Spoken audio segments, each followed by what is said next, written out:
ನಿಮಗೆ ಬಂದಿರುವಂತಹದ್ದು 2 of sorts ಬಂದಿದೆ. ಕೆಲವೊಂದು ಇಂಡಿಸಿಷನ್ ಅಲ್ಲಿ ಇರುವಂತಹದ್ದು ಯಾವುದೇ ರೀತಿಯ ಡಿಸಿಷನ್ ಅನ್ನ ಮಾಡಕ್ ಆಗ್ದಿರಾ ಅಥವಾ ಕೆಲವೊಂದು ಡಿಸಿಷನ್ ಮಾಡ್ದಿರಾ ನೀವು ಸುಮ್ಮನೆ ಇರುವಂತಹದ್ದು ರೆಪ್ರೆಸೆಂಟ್ ಆಗ್ತಾ ಇದೆ ಬಾಟಮ್ ಆಫ್ ದ ಡಕ್ ಅಲ್ಲಿ.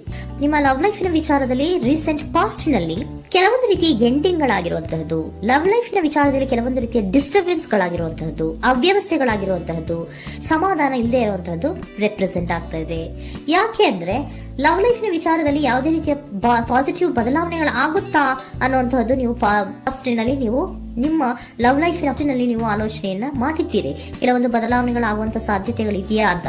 ಆದ್ರೆ ಎಂಡಿಂಗ್ ಗಳಾಗಿರುವಂತಹದ್ದು ಯಾವುದೇ ರೀತಿಯ ಸರಿ ಹೋಗ್ಲಿಲ್ಲದೆ ಇರುವಂತಹದ್ದು ರೆಪ್ರೆಸೆಂಟ್ ಆಗ್ತಾ ಇದೆ. ತುಂಬಾ ಆಲೋಚನೆಯನ್ನ ಮಾಡಿರುವಂತಹದ್ದು ನಿಮ್ಮ ಲವ್ ಲೈಫಿನ ವಿಚಾರವಾಗಿ ನಿದ್ರಾಹೀನತೆಗಳಾಗಿದೆ.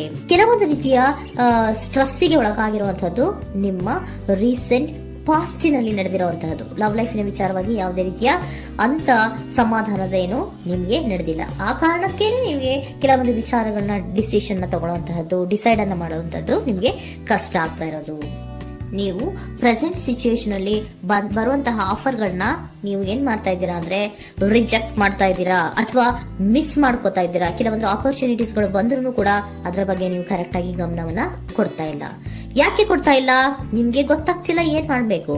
ಅದಕ್ಕೋಸ್ಕರ ನೀವ್ ಏನ್ ಮಾಡ್ತಿದ್ದೀರಾ, ಎಂಡಿಂಗ್ ಆದಂತಹ ಆಫರ್ಗಳಿರ್ಬೋದು ಅಥವಾ ಬೇರೆ ಯಾವುದೇ ಆಫರ್ಗಳಿರ್ಬೋದು ಬಂದ್ರೆ ಅದನ್ನ ನೀವು ಗಮನನೇ ಕೊಡದೇ ಇರುವಂತಹದ್ದು. ಯಾವುದೋ ಕೆಲವು ವಿಚಾರ ನಿಮ್ಮ ಲವ್ ಲೈಫಿನ ವಿಚಾರವಾಗಿ ಕೆಲವೊಂದು ರೀತಿಯ ಮತ್ತಷ್ಟು ಮುಟ್ಟೋದು ಅಂದ್ರೆ ರಿವ್ಯಾಲ್ಯೂಯೇಷನ್ ಅನ್ನ ಮಾಡ್ತಾ ಇರುವಂತಹದ್ದು ಪ್ರೆಸೆಂಟ್ ಆಗ್ತಾ ಇದೆ. ಪ್ರೆಸೆಂಟ್ ಅಲ್ಲಿ ನಾನು ಯಾವುದೇ ಆಫರ್ ಅನ್ನ ತಗೊಳ್ಳುವಂತ ಸ್ಥಿತಿಯಲ್ಲಿ ಇಲ್ಲ ಅನ್ನುವಂತ ರೀತಿಯಲ್ಲಿ ನೀವು ಆಫರ್ಗಳನ್ನ ಮಿಸ್ ಮಾಡ್ಕೊಳ್ಳುವಂತಹದ್ದು ಅಥವಾ ರಿಜೆಕ್ಟ್ ಮಾಡುವಂತಹದ್ದು ರೆಪ್ರೆಸೆಂಟ್ ಆಗ್ತಾ ಇದೆ.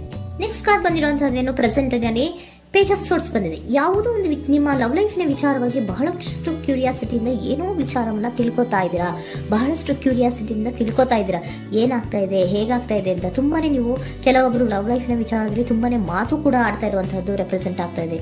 ಏನಾಗ್ತಾ ಇದೆ, ಹೇಗಾಗ್ತಾ ಇದೆ, ಗಲಿಬಿಲಿಗಳು, ಡಿಸ್ಟ್ರಾಕ್ಷನ್ಸ್ಗಳು ಅಥವಾ ಡಿಸಿಷನ್ಸ್ ನ ಮಾಡಕ್ಕಾಗದೆ ಏನಕ್ಕೆ ಒದ್ದಾಡ್ತಿದೀವಿ ಅನ್ನೋದ್ರ ಬಗ್ಗೆ ಕೂಡ ನೀವು ಕೆಲವೊಂದು ರೀತಿಯ ಮಾತಾಡ್ತಾ ಇರುವಂತಹದ್ದು ರೆಪ್ರೆಸೆಂಟ್ ಆಗ್ತಾ ಇದೆ. ಯಾವಾಗ ಕೆಲವೊಂದು ವಿಚಾರಗಳಲ್ಲಿ ನೀವು ಮಾತಾಡಿ ಕ್ಲಿಯರ್ ಅನ್ನ ಮಾಡ್ಕೊಂತೀರೋ ಆಗ ನೀವು ಕೆಲವೊಂದು ರೀತಿಯ ಆಕ್ಷನ್ಸ್ ಗಳನ್ನ ತಗೋಬೇಕು ಅನ್ನೋಂಥ ನಿರ್ಧಾರವನ್ನ ಮಾಡಿರುವಂತದ್ದು. ಆಫರ್ಗಳು ಬಂದ್ರೂ ಕೂಡ ರೆಫ್ಯೂಸ್ ಮಾಡ್ತೀರಾ. ಆದ್ರೆ ಏನೀಗ ಹಿಂದೆ ಪಾಸ್ಟಿನಲ್ಲಿ ನಡೆದಿತ್ತೋ ಅದು ಯಾಕಾಯ್ತು, ಏನಕ್ಕೆ ಹಂಗಾಯ್ತು ಅನ್ನೋದ್ರ ಬಗ್ಗೆ ಕೂಡ ನೀವು ಮಾತಾಡುವಂತ ಸಾಧ್ಯತೆಗಳು ರೆಪ್ರೆಸೆಂಟ್ ಆಗ್ತಾ ಇದೆ ಅಟ್ ಪ್ರೆಸೆಂಟಿನಲ್ಲಿ. ಆಮೇಲೆ ನೀವು ಮಾತಾಡಿದ್ಮೇಲೆ ಕೆಲವೊಂದು ರೀತಿಯ ನಿರ್ಧಾರಗಳನ್ನ ಮಾಡುವಂತಹದ್ದು. ನೈಟ್ ಆಫ್ ವ್ಯಾಂಡ್ಸ್ ಬಂದಿದೆ. ಸೊ ಆವಾಗ ನೀವು ನಿಮ್ಮ ಕೆಲವೊಂದು ವಿಚಾರಗಳಲ್ಲಿ ಕ್ಲಾರಿಟಿಗೆ ಬಂದ್ಮೇಲೆ ನಿಮ್ಮ ಲವ್ ಲೈಫಿನ ವಿಚಾರದಲ್ಲಿ ಕೆಲವೊಂದು ಆಕ್ಷನ್ ಗಳನ್ನ ತಗೊಳ್ಳುವಂತಹದ್ದು ರೆಪ್ರೆಸೆಂಟ್ ಆಗ್ತಾ ಇದೆ. ಹಾಗೆ ಏನ್ ಆಕ್ಷನ್ಸ್ ಗಳನ್ನ ತಗೋತೀರಾ? ಈಗ ಕೆಲವೊಂದು ರೀತಿಯ ಆಫರ್ಗಳನ್ನ ನೀವು ಬಂದಂತಹ ಆಫರ್ಗಳನ್ನ ನೀವು ಏನ್ ಮಾಡಿದೀರಾ, ರೆಫ್ಯೂಸ್ ಅನ್ನ ಅಟ್ ಪ್ರೆಸೆಂಟ್ ಅಲ್ಲಿ ಮಾಡಿದ್ದೀರಾ. ಈಗಲೂ ಕೂಡ ನೀವು ಬಂದಂತಹ ಆಫರ್ ಅನ್ನ ನೀವೇನ್ ಮಾಡ್ತೀರಾ, ರೆಫ್ಯೂಸ್ ಅನ್ನ ಮಾಡ್ತೀರಾ ಅಥವಾ ರಿಜೆಕ್ಟ್ ಅನ್ನ ಮಾಡ್ತೀರಾ. ಯಾಕೆ? ಸೆಕೆಂಡ್ ಕಾರ್ಡ್ ನಿಮ್ಗೆ ಇಮಿಡಿಯೇಟ್ ಫ್ಯೂಚರ್ ನಲ್ಲಿ ಸೆಕೆಂಡ್ ಕಾರ್ಡ್ ಬಂದಿರೋದು ಯಾವುದು, ಹಾರ್ಮೆಟ್ ಕಾರ್ಡ್ ಬಂದಿದೆ. ಸೊ ಲೋನ್ಲಿನೆಸ್ ಅನ್ನ ರೆಪ್ರೆಸೆಂಟ್ ಮಾಡುತ್ತೆ. ಯಾಕೆ ಲೋನ್ಲಿನೆಸ್ ಅನ್ನ ರೆಪ್ರೆಸೆಂಟ್ ಮಾಡುತ್ತೆ? ಬೇಡಪ್ಪ, ಈ ಜಗ್ಲಿಂಗ್ ಗಳೇ ಬೇಡ. ತುಂಬಾ ಜಗ್ಲಿಂಗ್ ಇದೆ ನಿಮ್ಮ ಲವ್ ಲೈಫಿನ ವಿಚಾರದಲ್ಲಿ. ಕೆಲವೊಬ್ಬರಿಗೆ ತುಂಬಾ ಜಗ್ಲಿಂಗ್ ಇದೆ. ಯಾವಾಗ್ಲೂ ಬ್ಯಾಲೆನ್ಸ್ ಅನ್ನ ಮಾಡ್ತಾ ಇರ್ಬೇಕು. ಈ ಕಡೆಗೆ ಹೇಳಿದ್ರೆ ಆ ಕಡೆಗೆ ಹೋಗುತ್ತೆ, ಆ ಕಡೆಗೆ ಹೇಳಿದ್ರೆ ಈ ಕಡೆಗೆ ಬರುತ್ತೆ. ಯಾವ ಕಡೆ ಅಂತ ಮಾಡೋದು ಅನ್ನುವಂತಹ ಆಲೋಚನೆಯನ್ನ ಮಾಡ್ತಾ ಇರುವಂತದ್ದು.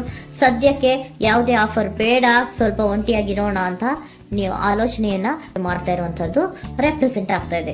ಮತ್ತೆ ಕೆಲವೊಬ್ಬರಿಗೆ ಕೆಲವೊಂದು ರೀತಿಯ ಕ್ಯೂರಿಯಾಸಿಟಿಯಿಂದ ಏನಾಗ್ತಾ ಇದೆ ಅಂತ ವಿಷಯಗಳನ್ನ ತಿಳ್ಕೊಂಡ್ಮೇಲೆ ಕೆಲವೊಂದು ಆಕ್ಷನ್ಸ್ ಗಳನ್ನ ತಗೊಳ್ಳುವಂತದ್ದು ಕೂಡ ರೆಪ್ರೆಸೆಂಟ್ ಆಗ್ತಾ ಇದೆ.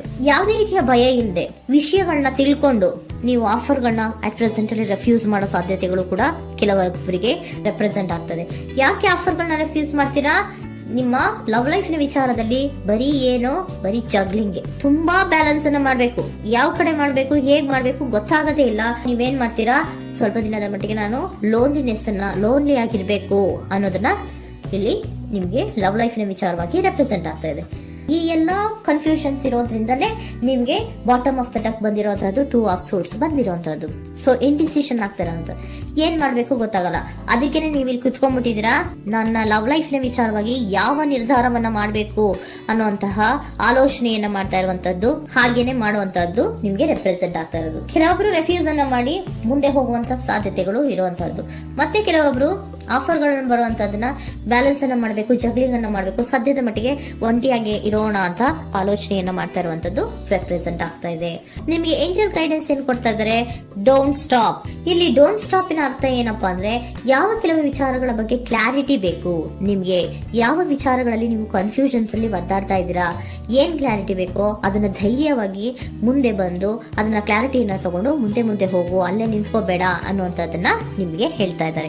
ಯಾವ ವಿಚಾರವನ್ನ ನೀವು ಲವ್ ಲೈಫ್ ನ ವಿಚಾರದಲ್ಲಿ ಏನ್ ಈ ಜಗ್ಲಿಂಗ್ಗಳು ಅಥವಾ ಈ ಬ್ಯಾಲೆನ್ಸ್ ಗಳನ್ನ ಮಾಡ್ಕೊಂಡು ಅಥವಾ ಎಳ್ದಾಟಗಳನ್ನ ಮಾಡ್ಕೊಂಡಿದ್ದೀರೋ ಅಲ್ಲಿಗೆ ಕ್ಲಾರಿಟಿಯನ್ನ ತಗೊಳ್ಳಿ, ಧೈರ್ಯವಾಗಿ ಕ್ಲಾರಿಟಿಯನ್ನ ತಗೊಂಡು ನೀವು ಮುಂದೆ ಆಕ್ಷನ್ಸ್ ಅನ್ನ ತಗೊಳ್ಳುವಂತದ್ದು ರೆಪ್ರೆಸೆಂಟ್ ಆಗ್ತಾ ಇದೆ.